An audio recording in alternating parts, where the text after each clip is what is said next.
Hello दोस्तों, ICICI securities के बारे में बात करेंगे। कंपनी की डी लिस्टिंग होने जा रही है और डी लिस्टिंग में क्या इंपॉर्टेंट चीजें हैं, क्या इंपॉर्टेंट प्रोसेस है, सब कुछ इस वीडियो में हम डिटेल में डिस्कशन करने वाले हैं दोस्तों। तो देखिए, जो डी लिस्टिंग होगी यहां पर एक बहुत ही सिंपल प्रोसेस हो गया है। डी लिस्टिंग के बाद में आईसीआईसीआई सिक्योरिटीज आईसीआईसीआई बैंक की सब्सिडियरी बन जाएगी। अभी भी आप देखेंगे लगभग 75% जो आईसीआईसीआई सिक्योरिटीज हैं उनको आईसीआईसीआई बैंक ओन करती है। अब वो पूरा ओन करेंगे तो यहां पर क्या होने वाला है, शेयर स्वैप होने वाला है। मतलब क्या कि अगर आपके पास आईसीआईसीआई सिक्योरिटीज के शेयर हैं तो आपको आईसीआईसीआई बैंक के शेयर मिल जाएंगे। अब कितने शेयर मिलने वाले हैं तो देखिए, आपके पास समझ लीजिए 100 शेयर हैं आईसीआईसीआई सिक्योरिटीज के, तो आपको 67 शेयर मिल जाएंगे आईसीआईसीआई बैंक के। ये कुछ एचडीएफसी बैंक और एचडीएफसी लिमिटेड के मर्जर जैसा अभी हो रहा है। जैसे एचडीएफसी लिमिटेड के आपके पास 25 शेयर है तो 42 शेयर आपको एचडीएफसी बैंक के मिल जाएंगे। तो कुछ ऐसा ही यहां पर है। तो मैंने यहां पर एनालिसिस की है कि करंट प्राइस के हिसाब से कौन सस्ता मिल रहा है, आईसीआईसीआई सिक्योरिटीज या आईसीआईसीआई बैंक। तो देखिए, आईसीआईसीआई सिक्योरिटीज अगर आपके पास 100 शेयर हैं तो आपको 67 शेयर जो है वो आईसीआईसीआई बैंक के मिलेंगे। तो यहां मैं आपके सामने लाइव प्राइस भी रख देता हूं, 615.95 है आईसीआईसीआई सिक्योरिटीज का प्राइस, ये 28 जून का प्राइस है। और आईसीआईसीआई बैंक का आप देखेंगे 939.95, ये एनएससी में प्राइस है, आप देख सकते हैं ये 28 जून का प्राइस है। ठीक है, तो इन दोनों प्राइस को मैंने यहां पर कैलकुलेशन में रखा हुआ है और कैलकुलेशन के बाद में मैंने ऐसा पाया है कि आईसीआईसीआई सिक्योरिटीज का जो शेयर है कुछ 2.2% के डिस्काउंट में मिल रहा है। अगर 100 शेयर है आईसीआईसीआई सिक्योरिटीज के, अभी जो शेयर प्राइस है लगभग 616 रुपए के आसपास में, 615.95 एक्यूरेट अगर आप देखें तो 61,595 हो रहा है। आईसीआईसीआई बैंक थोड़ा सा महंगा यहां पर हो जा रहा है, लगभग 1381 रुपीस के आसपास में महंगा हो जा रहा है।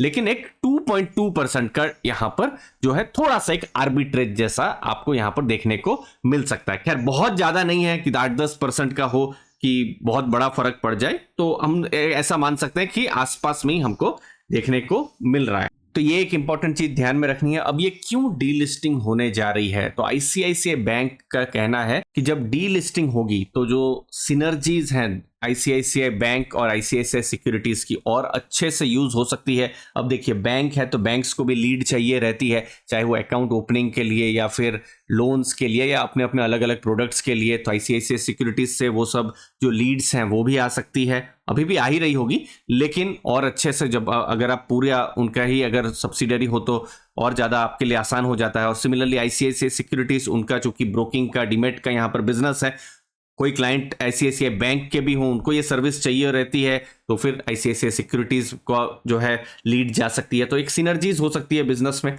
दूसरी चीज है, जो ब्रोकिंग की जो इंडस्ट्री है ये साइक्लिकल होती है, हमने देखा भी है खासकर कोविड के टाइम में 2020-21 में बहुत ही अच्छा यहाँ पर हमको जो है ब्रोकिंग में वॉल्यूम जो है वो देखने को मिले थे। लेकिन धीरे धीरे मार्केट, कैपिटल मार्केट का बहुत अच्छा परफॉर्मेंस नहीं रहा था। 2022 की बात करेंगे तो उस समय में थोड़ा सा इंटरेस्ट यहाँ पर कम हो गया था। अभी आप 2023 में देखिए, अभी फिर ऑल टाइम हाई मार्केट में आ गई है, तो फिर से यहाँ पर मार्केट में इंटरेस्ट जो है आ गया है। तो ये एक चीज रहती है, साइक्लिकल रहती है, ये बिल्कुल ध्यान में रखिएगा। हम लोग कहते हैं मेटल सेक्टर या ऑयल एंड गैस साइक्लिकल होता है, लेकिन ये जो ब्रोकिंग का भी जो बिजनेस है ये भी बहुत हद तक साइक्लिकल होता है। जब सब अच्छा चल रहा होता है तो इंटरेस्ट भी आता है इन्वेस्टर्स को। और एक और जो रीजन उन्होंने कहा है कि आईसीआईसीआई जो सिक्योरिटीज है ये बहुत ही कम कैपिटल कंज्यूम करने वाला ऐसा बिजनेस है, तो उनको ऐसा आईसीआईसीआई बैंक की तरफ से कोई सपोर्ट की भी जरूरत नहीं है। अब आपका क्वेश्चन हो सकता है टाइमलाइन क्या है, कब ये जो शेयर है 100 और 67 की जो मैंने बात कही है, तो देखिए ये 12 से 15 महीने ये लग सकता है। और ये आप सोचिए, एचडीएफसी बैंक और एचडीएफसी लिमिटेड के मर्जर में भी कुछ ऐसा ही था। मुझे जितना याद आ रहा है पिछले साल अप्रैल उस समय में जो मर्जर की अचानक से बात आई थी 2022 में, और अभी कुछ न्यूज आ रही है कि जुलाई में यहां पर कुछ क्लैरिटी यहां पर आ सकती है। अप्रूवल्स बाकी हैं और अगर वो अप्रूवल आ जाते हैं तो फिर मर्जर बिल्कुल यहां पर हो जाएगा। तो आप देखिए 12-15 महीना तो उनको भी यहां पर लगा ही है। तो ये आप 12 से 15 महीना जो है एक प्रोसेस का जान सकते हैं। और यहाँ पर बहुत सारे अप्रूवल्स चाहिए, एनसीएलटी, आरबीआई, स्टॉक एक्सचेंज और बहुत सारे अप्रूवल्स हैं, तो इसमें थोड़ा टाइम लगेगा। तो अगर आपका क्वेश्चन होगा कि मैं 2 दिन बाद या 5 दिन बाद स्टॉक खरीदूं तो मुझे आईसीआईसीआई बैंक का स्टॉक मिलेगा कि नहीं, तो उसका आंसर फिलहाल तो हाँ है। अभी तक रिकॉर्ड डेट आई नहीं है। तो ये जो रिकॉर्ड डेट आएगी, जो कि अभी तो नहीं, थोड़ा समय का इंतजार करना पड़ेगा, वो रिकॉर्ड डेट आएगी तो उसके बाद ही ये जो शेयर स्वैप जो है वो होने वाला है। दोस्तों बिजनेस कैसा रहा है, तो देखिए अगर आप 5 साल का बिजनेस देखेंगे, रेवेन्यू की बात करेंगे तो रेवेन्यू तो डबल हुआ है 1730 करोड़ से 3430 करोड़ के आसपास। लेकिन 2022 और 2023 जो फाइनेंशियल ईयर है, यहां पर रेवेन्यू थोड़ा सा हमको कम देखने को मिल रहा है। और हमने देखा भी है 2022-23 में जो इक्विटी मार्केट थी बहुत ही हमको मजबूत देखने को नहीं मिली थी। लेकिन अगर आप देखेंगे जो कोविड का जो टाइम है, इस समय में देखिए 2 साल में बहुत ही अच्छा ग्रोथ जो इंडस्ट्री है उन्होंने भी किया है, और आईसीआईसीआई सिक्योरिटीज ने भी यहां पे हमको देखने को मिला है। आप प्रॉफिट भी देख सकते हैं, प्रॉफिट लगभग 490 करोड़ से 1120 करोड़ हुए हैं। लेकिन आप देखिए ईयर ऑन ईयर यहां पर प्रॉफिट कम हुआ है, 1380 करोड़ से प्रॉफिट 1120 करोड़ है। और इससे क्या पता चल रहा है कि ये साइक्लिकल बिजनेस है। जब इन्वेस्टर्स को बहुत ही अच्छा इंटरेस्ट रहता है, जैसे कोविड का जो दो साल जो थे 2020-21 उस समय में,